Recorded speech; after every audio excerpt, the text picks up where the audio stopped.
আসসালামু আলাইকুম। আপনি কি আপনার বাচ্চার জন্য ডাক্তারের দেওয়া সিপি ড্রপ নিয়ে চিন্তায় আছেন? এই ওষুধটি কি নিরাপদ? কিভাবে খাওয়াবেন? কোনো ক্ষতি হবে কি না? আজকের এই ভিডিওতে আমি একদম সহজ ভাষায় বিস্তারিতভাবে সব কিছু বুঝিয়ে দেবো। তাই ভিডিওটি স্কিপ না করে শেষ পর্যন্ত আমাদের সাথেই থাকুন। প্রথমেই ওষুধটির পরিস্থিতি সম্পর্কে জানবো। আপনারা স্ক্রিনে যে ওষুধটি দেখছেন এটি হলো সেবোডোক্সিম গ্রুপের একটি শক্তিশালী অ্যান্টিবায়োটিক। সিপি ওষুধটি উৎপাদন করেছে একমি ল্যাবরেটরিজ লিমিটেড এবং প্রতিটি ড্রপের দাম হচ্ছে 60 টাকা করে। এটি সেফালোস্পিরিন শ্রেণীর অ্যান্টিবায়োটিক যা শরীরের ক্ষতিকর ব্যাকটেরিয়া ধ্বংস করে। এই সিপি ড্রপে সাধারণত থাকে সেবোডোক্সিম প্রোক্সিটেইল 20 মিলিগ্রাম। এটি পেডিয়াট্রিক ওরাল ড্রপস আকারে থাকে। এটি বিশেষভাবে শিশুদের জন্য তৈরি করা হয়েছে। সিপি ড্রপটি কিভাবে কাজ করে? এই অ্যান্টিবায়োটিকটি ব্যাকটেরিয়ার সেল ওয়াল বা বাইরের আবরণ নষ্ট করে দেয়, ফলে ব্যাকটেরিয়া বাঁচতে পারে না এবং ধীরে ধীরে ব্যাকটেরিয়া মরে যায়। সহজভাবে বললে এটি শরীর থেকে সংক্রমণের জীবাণু দূর করে দেয়। কোন কোন রোগে ব্যবহার করা হয় এবার সে সম্পর্কে জানব।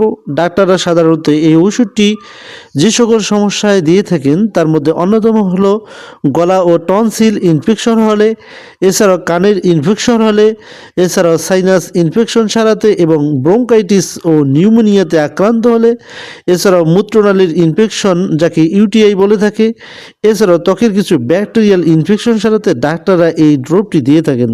ডোজ ও খাওয়ার নিয়ম। সিপি এর ডোজ ও খাওয়ার নিয়ম অবশ্যই ডাক্তার নির্ধারণ করবেন। শিশুদের খাওয়ার ব্যাপারে অবশ্যই ডাক্তারের সাথে পরামর্শ করে নেওয়াই ভালো। শিশুদের খাওয়ার ব্যাপারে শিশুর ওজন, বয়স, রোগের ধরন সাধারণত এই বিষয়গুলো লক্ষ্য করতে হয়। সাধারণত ডাক্তাররা এই সিরাপটি একবার অথবা 2 বার খাওয়ার পরামর্শ দিয়ে থাকেন। খাবারের সাথে বা পরে যে কোনো সময় খাওয়া যেতে পারে। ব্যবহারের আগে বোতলটি ভালোভাবে পানিতে মিশিয়ে ভালোভাবে ঝাঁকিয়ে নিতে হবে। ব্যবহার করার সময় সতর্কতা। এই ওষুধ ব্যবহারের আগে কিছু বিষয় অবশ্যই মাথায় রাখতে হবে। যদি শিশুর কোনো অ্যান্টিবায়োটিক অ্যালার্জি থাকে তাহলে ডাক্তারকে বলতে হবে। এছাড়া কিডনিতে সমস্যা থাকলে সতর্কতা নিতে হবে এবং অন্য কোনো ওষুধ খেলে সেটাও ডাক্তারকে জানাতে হবে। সিপি ড্রপের কোনো পার্শ্ব প্রতিক্রিয়া আছে কি না? সাধারণত পাতলা পায়খানা, বমি বমি ভাব, পেটে ব্যথা এরকম সামান্য কিছু পার্শ্ব প্রতিক্রিয়া দেখা যেতে পারে। সিরাপটির সংরক্ষণ পদ্ধতি। ঠান্ডা এবং শুকনো জায়গায় রাখতে হবে। সরাসরি রোদে রাখা যাবে না এবং শিশুদের নাগালের বাইরে রাখতে হবে। মিশানোর পর নির্দিষ্ট সময় অর্থাৎ সিরাপ আকারে প্রস্তুত করার পর নির্দিষ্ট সময়ের মধ্যে ব্যবহার করতে হবে এবং 7 থেকে 14 দিন পার হলে অর্থাৎ 14 দিনের পরে এই সিরাপটি খাওয়ার ব্যাপারে সাবধানতা অবলম্বন করতে হবে।